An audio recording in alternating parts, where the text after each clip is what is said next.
एक जमाने की बात है। एक गांव में आलिया नाम की नेक दिल लड़की रहती थी।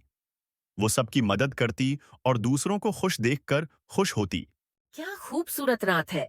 चांदनी ने तो जंगल को जादुई बना दिया है। ओह, ये कौन है? नन्ही सी प्री, तुम रो क्यों रही हो? मैं रास्ता भूल गई हूँ। मेरे परों की रोशनी बुझ रही है। मुझे डर है कि मैं कभी अपने जादुई बाग वापस नहीं जा सकूंगी। फिक्र न करो, मैं तुम्हारी मदद करूंगी। वाकई? तुम मेरा साथ दोगी? हाँ, मेरा दिल रोशनी से भरा है। शायद ये तुम्हारे काम आए। आलिया आंखें बंद करके दुआ करती है। उसके दिल से सुनहरी रोशनी निकलती है और पूरा रास्ता जगमगा उठता है। वाह, ये तो कमाल हो गया। तुम्हारी नेकी ने मुझे बचा लिया। परी जादुई फूल निकालकर आलिया को देती है। ये लो, ये जादुई फूल हमेशा खुशी और सुकून लाएगा।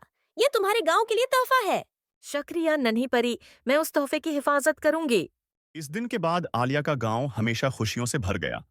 लोग उसे खुशी की दोस्त कहने लगे।